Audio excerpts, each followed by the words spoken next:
Metro Manila mayors have left it all to the IATF to decide on whether or to decide on the next quarantine status across the capital region. The Philippine National Police has launched a probe into a mass gathering in Camotes Island involving politicians.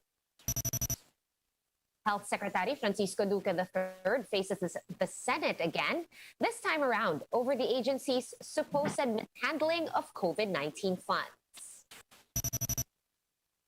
Economic managers have lowered the country's GDP target due to fresh lockdowns brought about by the threat of the Delta COVID variant. And in sports, the Philippine Olympic Committee held a mass for Filipino Olympics.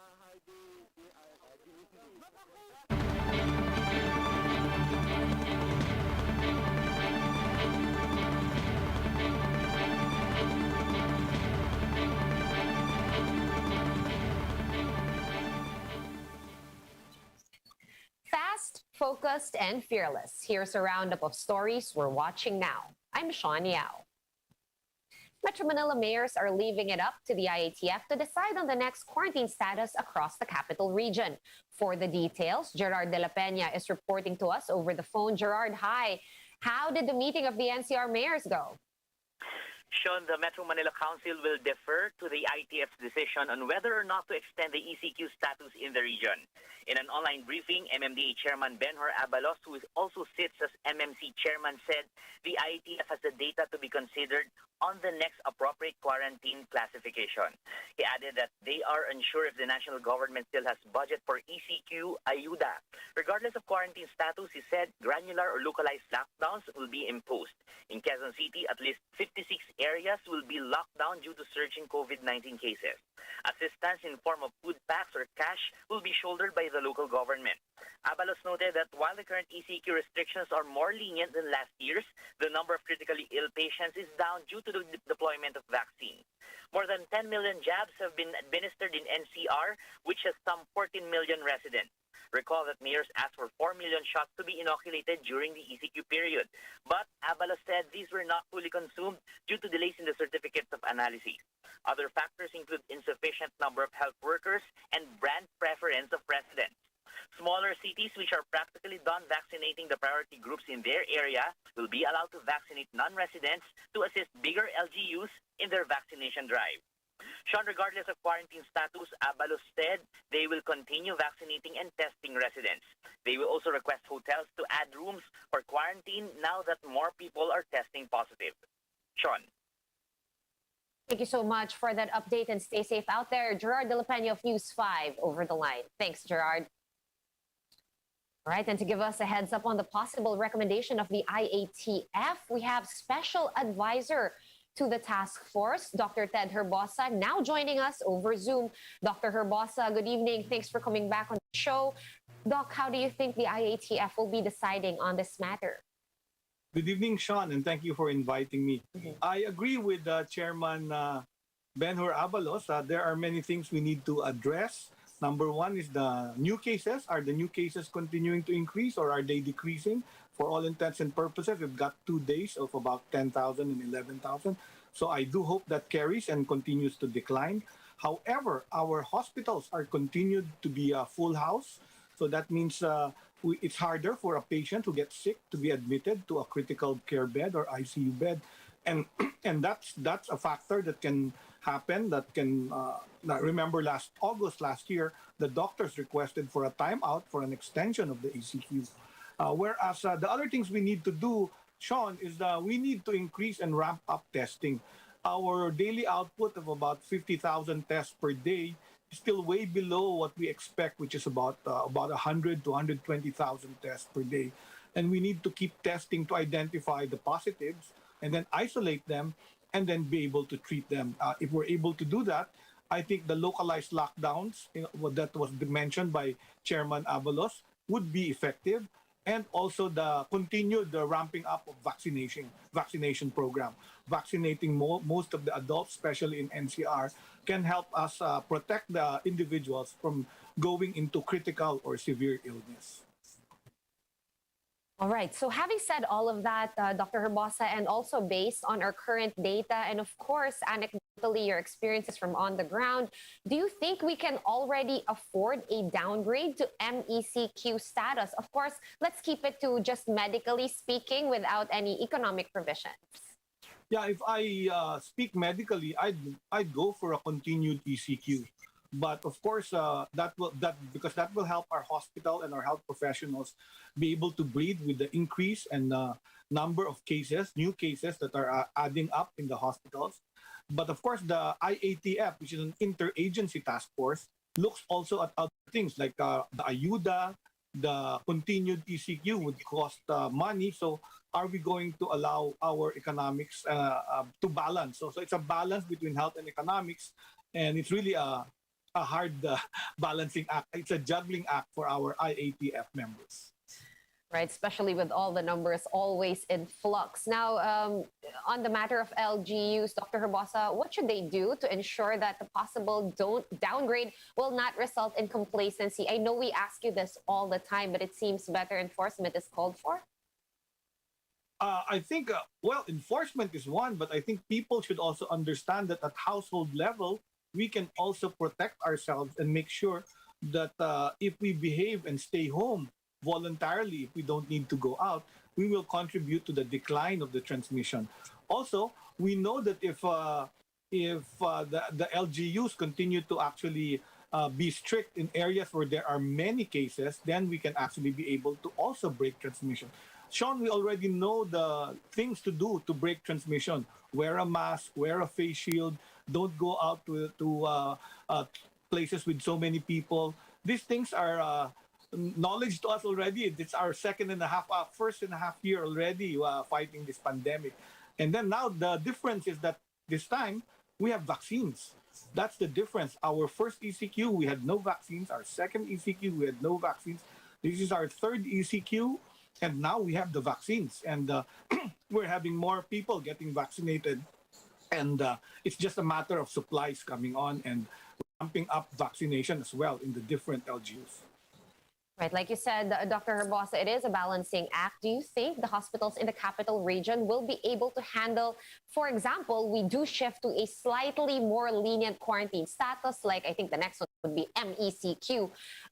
Do you think this will reflect in hospital utilization and taking up capacity? So what happens is any decline caused by the ECQ will take about another week. So if you notice, the decline in our cases happened on the 10th or 11th day after we imposed the ECQ. There was a continued increase in the first week, and we thought it was going to continue. But luckily, also in the previous ECQs, it happens on the 10th day that the cases start to go down. So if that trend is correct, and we don't have any other super spreader events that can cause more cases, I think I'll be happy to say that the hospitals will be able to cope by this time with the increased capacity and preparedness of the different hospitals. We should be able to take care of everybody that gets sick critically. All right, thank you so much, as usual, for your time. That was IATF Special Advisor Dr. Ted Herbosa joining us via Zoom. Thanks, Dr. Ted. Thank you, Sean. And the Philippine National Police has ordered authorities in Cebu to probe an alleged mass gathering in Camotes Island last month. PNP Chief Guillermo Eleazar said some politicians were allegedly present in the party. He also said the guests appeared to have completely ignored COVID-19 protocols during the gathering. This event happened last July 10 after the Friendship Run and Bikers event of Cebu Congressman Duke Frasco. Mahigpit ang bilin ng ating SLG tungkol sa mga paglabag sa quarantine rules, kaya makakaasa ang ating mga kabayan na tutukan natin ito kahit sino pa man ang mga involved dito. Once again, the Commission on Audit has flagged the Overseas Workers Welfare Administration, or OWA's, questionable purchase of hygiene kits from a construction company. JC Cosico has the details. The Commission on Audit has called out the Overseas Workers Welfare Administration, or OWA, over its questionable purchase of various items amounting to over 1.2 million pesos. In its 2020 audit report, COA said that these expenditures involved hygiene kits worth 970,000 pesos from a construction firm in Pasay City. It was revealed that OWA bought sanitary napkins at a costly price of 10 to 35 pesos per pad from the MRCJP Construction and Trading. 50 thermal scanners were also purchased at around 3,000 pesos each, but prices online are only at around 400 to 800 pesos. News 5 visited the area in Pasay City where the MRCJP construction firm supposedly stands. But to our surprise, the address indicated in the COA report is a residential area. Ang alam ko, diyan sila talaga nakatira. Pero ang alam ko, lumipat na sila. Lumipat na. Parang year na, taon na eh. Ano na, mga isang taon na rin siguro, mag-isang. MRCJP Construction and Trading Company co-owner Joan Blanco has confirmed that the transaction happened in May 2020. Yung issue na yan was already handled by proper authority na. Opo, but can you confirm na OWA had a transaction with you? Yung sa purchase daw nung hygiene kit, sanitary napkins, and thermal scanners? Talagang nangyari po ito? Yes, nag-provide kami. I think that was around 900 plus thousand pesos. Yes, confirm naman. Nakipag-transfer kami sa kanila for the supply and delivery ng hygiene kits. She also clarified they're not a hardware store but a trading company. We do trading online and offline. Ano yung mga products po na binibenta po? Medyo madami kaming products na binibente. May mga alcohol, then yung mga scanners, yung dispensers, office supplies like yung office chair. Madami kaming products. Aside from the purchase of hygiene kits, COA found that OWA spent 300,000 pesos on snacks and bottled water from a caterer in Tandangsora, Quezon City. COA flagged the transaction as the unit price of the items were not indicated in the official receipts from the caterer. Ito ay para sa OFWs and para na rin sa mga tao natin, mga pantawid gutom na mga frontliners natin. We have around 1,200 frontliners serving around 10 to 12,000 OFWs a day. Kakdak said that Deputy Administrator Faustino Sabadas III, the officer in charge behind the transactions, will be given a chance to explain and liquidate the expenditure. He was authorized to purchase the supplies, but he must also account for the purchases. So ito yun, ang suggestion ko is patience and understanding. He says that the expenditures were in order, and he should just be given time to explain. Kakdak also said that the funds were sourced from the General Appropriations Act and not the OWA Trust Fund. The OWA administrator has also cleared Deputy Administrator Mocha Uson from any involvement in this code-isolated transaction. News 5, JC Cosico, We Are One News. All right. The Senate has also started its inquiry on the Health Department's supposed spending deficiencies. Earlier today, lawmakers tackled the distribution of special risk allowances among healthcare workers. DOH Chief Francisco Duque said these have already been given to healthcare workers who were in direct contact with COVID-19 patients. The health secretary also explained that only those working in COVID-19 wards can benefit from the special allowance as stated in the Bayanihan law. But for his part, Commission on Audit Chairman Michael Aguinaldo said the DOH could change the provision to cover more healthcare workers. My problem is that the resources, once shared across many more individuals or healthcare workers, baka naman walang impact yung kanilang makukuha. Time to take a quick look at today's other top stories. Economic managers cut the country's growth target this year to 4.5%, down from 6.7% in the light of fresh lockdowns and the Delta variant. They said this outlook was revised to reflect the restrictions which are necessary to curb the further spread of the highly infectious COVID variant. The Commission on Elections has thumbed down calls to move the deadline for voter registration. Instead, the poll body decided to extend voter registration hours and open the listing on Saturdays and holidays.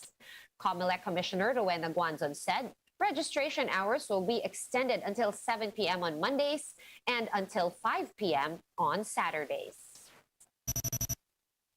The U.S. State Department said they are open to maintaining their diplomatic presence at Kabul's airport if conditions permit. The statement comes several days before the deadline of the withdrawal of American troops from Afghanistan at the end of the month. For more updates, visit News 5, the Philippine Star, and Business World online. Visit our website, onenews.ph, for more in-depth analysis. You can also catch One News on the Signal Play app. Register for a free account at www.signalplay.com and stream One News live anytime, anywhere. Masks on, wash hands, and stay safe, Philippines. I'm Sean Yao. We are One News.